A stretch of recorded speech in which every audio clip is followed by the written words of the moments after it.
हरे कृष्ण। ओम नमो भगवते वासुदेवाय नमः। आइए आज के वीडियो में हम फाल्गुन मास महात्म्य में 22वें अध्याय का श्रवण करेंगे। उससे पहले हम भगवान श्री कृष्ण की एक पावन सी कथा का श्रवण करते हैं। प्रेम से बोली कृष्ण कन्हैया की जय। कथा के अनुसार एक संत थे जो वृंदावन में रहा करते थे।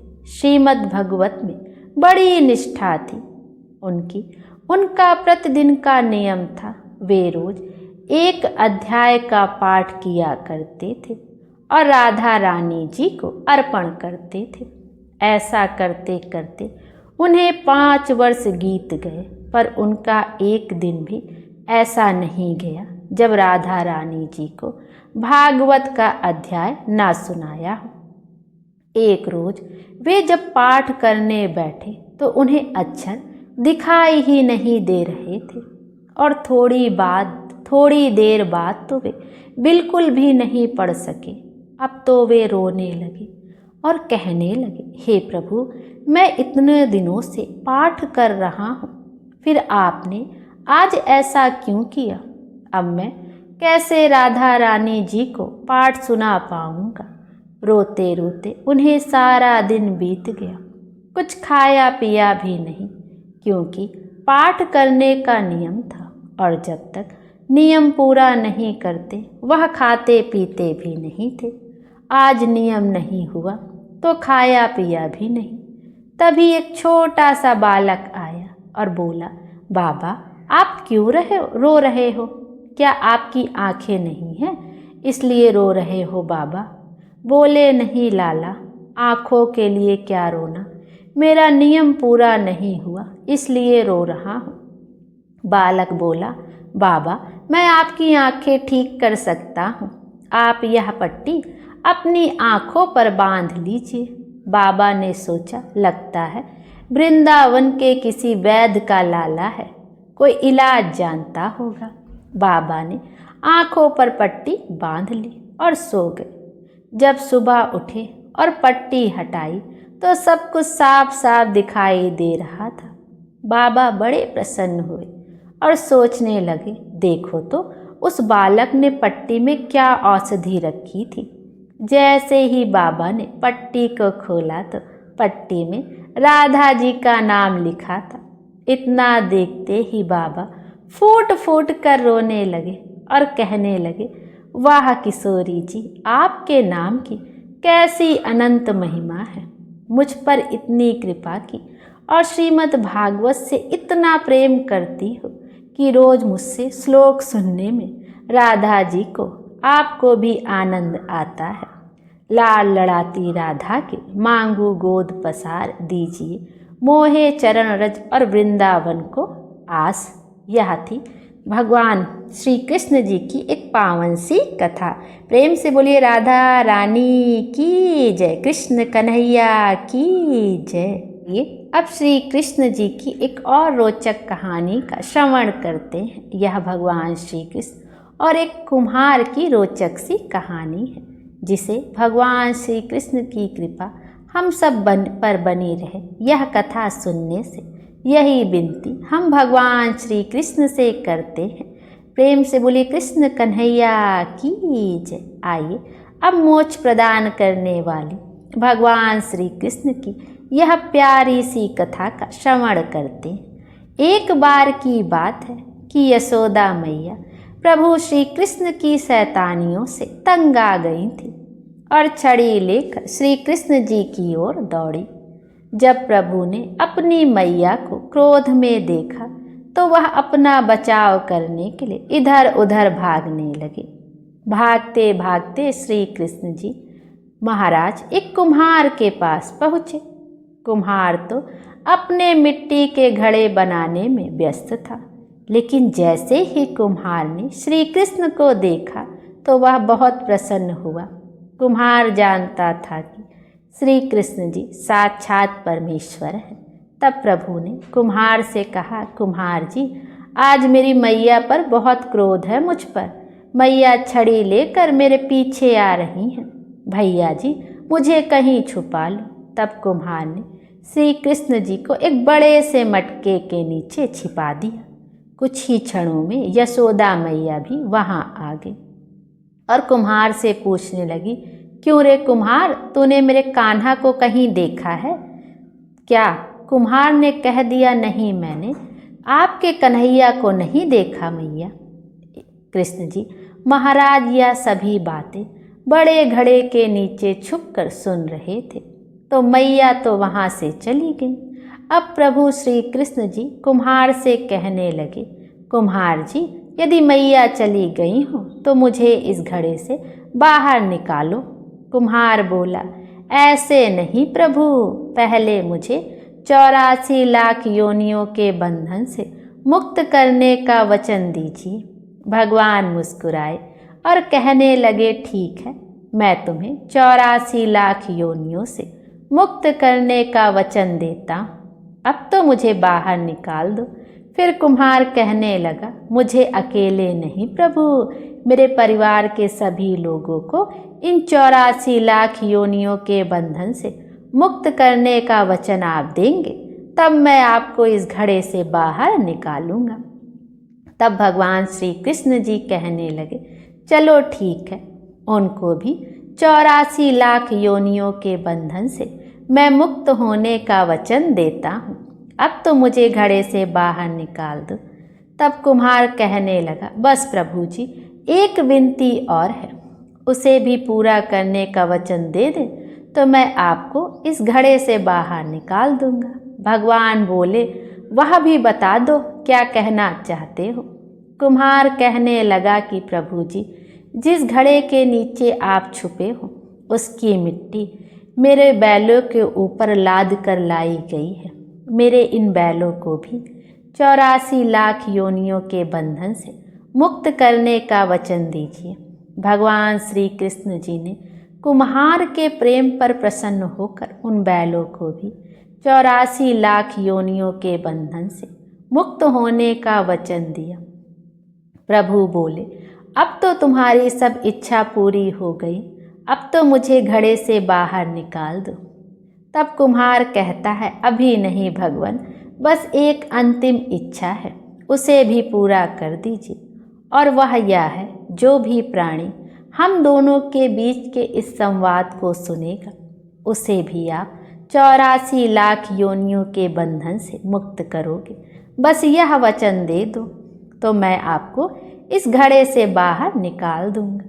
कुम्हार की प्रेम भरी बातों को सुनकर भगवान श्री कृष्ण जी बहुत ही खुश हुए और कुम्हार की इस इच्छा को भी पूरा करने का वचन दिया। फिर कुम्हार ने बाल श्री कृष्ण जी को घड़े से बाहर निकाल दिया और उनके श्री चरणों में दंडवत प्रणाम किया। प्रभु जी के चरण धोए और चरणामृत लिया। अपनी पूरी झोपड़ी में चरणामृत का छिड़काव किया और प्रभु जी के गले लगकर इतना रोए कि प्रभु में ही विलीन हो गए। जरा सोचिए तो, जो बाल श्री कृष्ण जी लंबे चौड़े गोवर्धन पर्वत को अपनी एक छोटी सी उंगली पर उठा सकते हैं, क्या वह एक घड़ा नहीं उठा सकते थे? लेकिन बिना प्रेम रीझे नहीं निटवर नंद। कोई कितने भी यज्ञ करे, अनुष्ठान करे, कितना भी दान करे, चाहे कितनी भी भक्ति करे, लेकिन जब तक मन में प्राणी मात्र के लिए प्रेम नहीं होगा, प्रभु श्री कृष्ण जी महाराज उसे नहीं मिल सकते। बोलिए भगवान श्री कृष्ण जी की जय, राधा रानी की जय। हरे कृष्ण।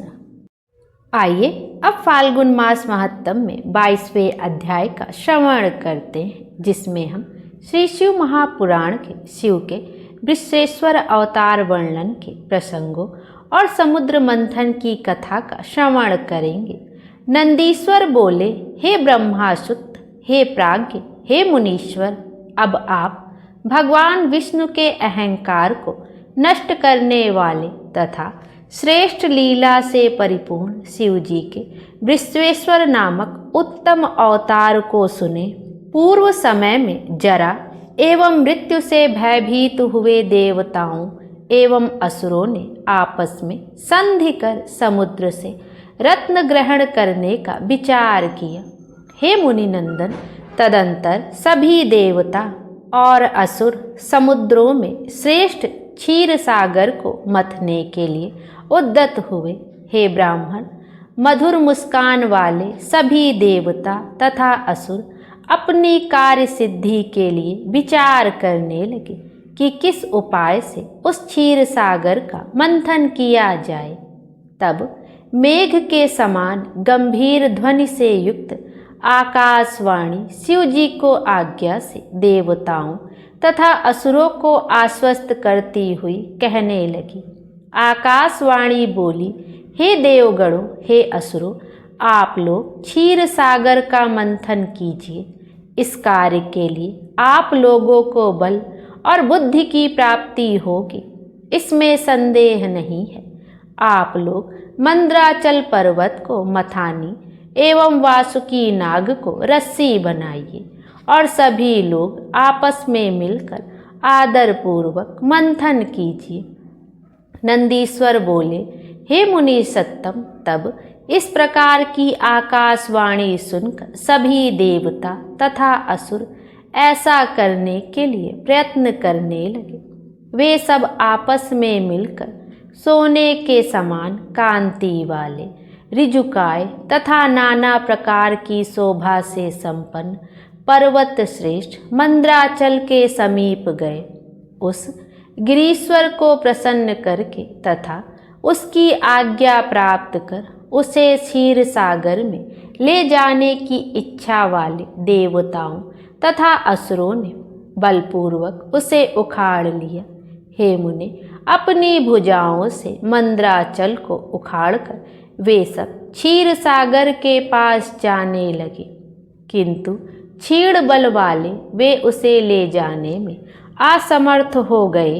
अत्यंत भारी वह मंद्राचल अकस्मात उनकी भुजाओं से छूटकर शीघ्र ही देवताओं और दैत्यों के ऊपर गिर पड़ा। तब भग्न उद्यम वाले देवता तथा असुर आहत हो गए। फिर कुछ समय बाद चेतना प्राप्त कर जगदीश्वर की स्तुति करने लगी। इसके बाद जगदीश्वर की इच्छा से उद्यत हुए उन सब ने उस पर्वत को पुनः उठाकर क्षीर सागर के उत्तरी तट पर ले जाकर जल में डाल दिया।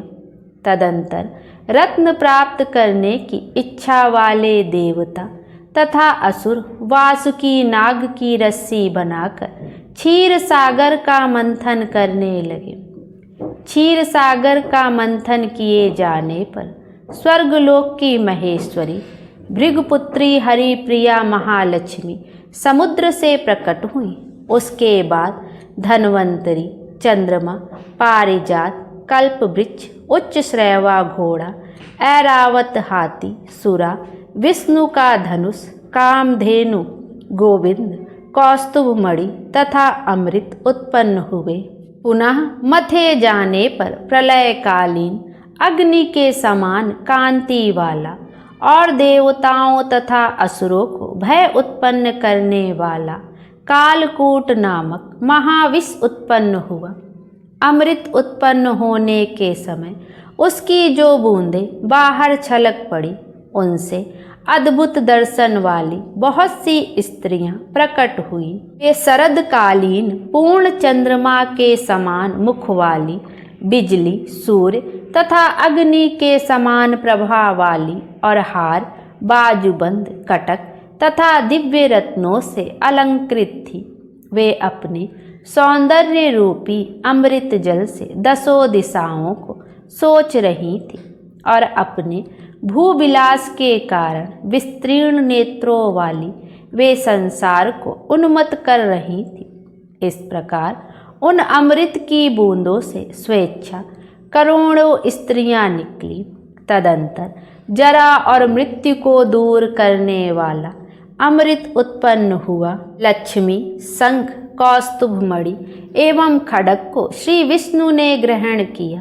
सूर्य ने बड़े आदर के साथ दिव्य उच्च श्रेवा नाम का घोड़ा ले लिया। देवताओं के स्वामी सचीपति इंद्र ने अत्यंत आदर पूर्वक वृक्षों में श्रेष्ठ पारिजात एवं हाथियों के राजा ऐरावत को ग्रहण किया। भक्त वत्सल तथा कल्याणकारी शिव जी ने देवताओं की रक्षा के लिए कंठ में महाभयंकर कालकूट विष को तथा चंद्रमा को मस्तक पर स्वेच्छा से धारण किया। ईश्वर की माया से मोहित हुए दैत्यों ने आनंद प्रदान करने वाली मदिरा ग्रहण की। फिर हे व्यास, सभी मनुष्यों ने धन्वंतरी वैद्य को ग्रहण किया। सभी मुनि गणों ने कामधेनु को ग्रहण किया और मोहित करने वाली वे स्त्रियां सामान्य रूप से स्थित रहीं। विजय की अभिलाषा वाले तथा व्याकुल चित्त वाले देवताओं एवं राक्षसों में अमृत के लिए परस्पर महान युद्ध हुआ। हे व्यास, प्रलयकालीन अग्नि तथा सूर्य के समान महान तेजस्वी बलि आदि दैत्यों ने बलपूर्वक देवगणों को जीतकर उनसे अमृत छीन लिया। हे तात, तदंतर शिव की माया से दैत्यों के द्वारा बलपूर्वक पीड़ित किए गए इंद्र आदि सभी देवता व्याकुल होकर शिव जी की शरण में आए। हे मुने, तब शिव जी की आज्ञा से विष्णु ने माया से स्त्री रूप धारण कर बड़े यत्न से दैत्यों से उस अमृत को छीन लिया। तत्पश्चात मायावियों में श्रेष्ठ मोहिनी स्त्री रूपधारी विष्णु ने समस्त दैत्यों को मोहित कर वह अमृत देवगणों को पिला दिया। तब उस मोहिनी रूप वाली स्त्री के पास जाकर उन श्रेष्ठ दैत्यों ने कहा, इस सुधा को हम सभी दैत्यों को भी पिलाओ, जिससे किसी प्रकार का पंक्ति भेद ना हो। ऐसा कहकर शिव माया से मोहित हुए उन सभी दैत्यों एवं दानवों ने कपट रूपधारी उन विष्णु को वह अमृत दे दिया। इसी बीच वे वरिष्ठ दैत्य अमृत से उत्पन्न स्त्रियों को देखकर उन्हें सुखपूर्वक यथा स्थान लेकर उन स्त्रियों के नगर स्वर्ग से भी 100 गुने मनोहर दानों को माया से विनिर्मित तथा सुंदर यत्नों से सुरक्षित थे। उन सभी को सुरक्षित करके उनका आलिंगन किए बिना ही वे दैत्य प्रतिज्ञा करके युद्ध हेतु निकल पड़े। यदि देवगण हमें जीत लेंगे तो हम इन स्त्रियों को स्पर्श भी नहीं करेंगे। ऐसा कहकर युद्ध की इच्छा वाले वे समस्त महावीर दैत्य आकाश को पूरित सा करते हुए तथा मेघों को तृप्त करते हुए पृथक पृथक से नाद करने लगे और शंख बजाने लगे। देवगणों का असुरों के साथ तीनों लोकों में प्रसिद्ध देवासुर नामक भयानक संग्राम हुआ। उस संग्राम में विष्णु के द्वारा सब प्रकार से रक्षित सभी देवताओं की विजय हुई।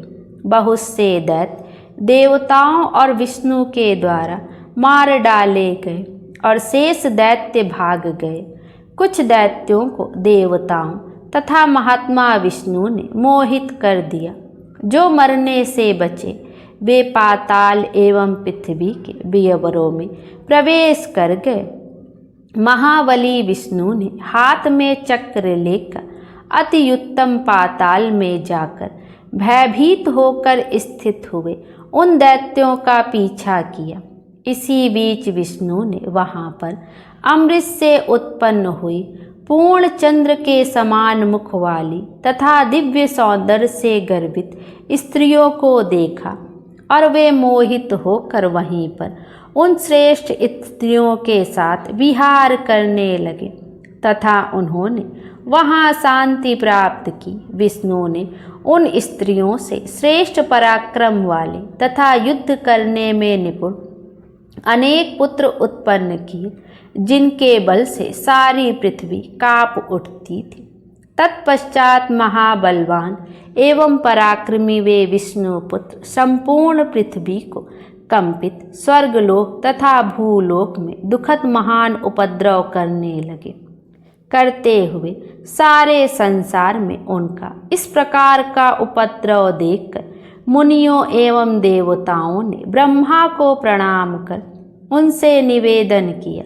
यह सुनकर ब्रह्मा जी उन्हें साथ लेकर कैलाश पर्वत पर गए। वहाँ प्रभु शिव जी को देखकर विनम्र भाव से अंजलि बांधे हुए उन्होंने बारंबार प्रणाम किया तथा हे देव, हे महादेव, हे सर्वस्वामिन, आपकी जय हो ऐसा कहते हुए अनेक स्तुतियों के द्वारा उनकी स्तुति की। ब्रह्मा जी बोले, हे देव देव, हे महादेव, हे प्रभु, पाताल में स्थित विकार युक्त तथा उपद्री विष्णु पुत्रों से संत्रस्त संपूर्ण लोकों की रक्षा कीजिए। हे विभो, विकार से ग्रस्त होकर विष्णु जी अमृत से उत्पन्न स्त्रियों में आसक्त चित्त होकर इस समय पाताल में स्थित हैं और उनके साथ स्थित हैं। नंदीश्वर बोले, इस प्रकार लोक संरक्षण के लिए तथा पाताल से विष्णु को लाने के निमित्त ऋषियों सहित देवताओं तथा ब्रह्मा ने शिव जी की बहुत स्तुति की। तदंतर कृपा सिंधु भगवान महेश्वर शिव ने उस उपद्रव का वृतांत जानकर वृषभ का रूप धारण कर लिया। प्रेम से बोलिए शंकर भगवान की जय। आगे की कथा हम अगले अध्याय में श्रवण करेंगे, जिसमें हम सुनेंगे विष्णु द्वारा भगवान शिव के वृषभेश्वर अवतार का स्तवन।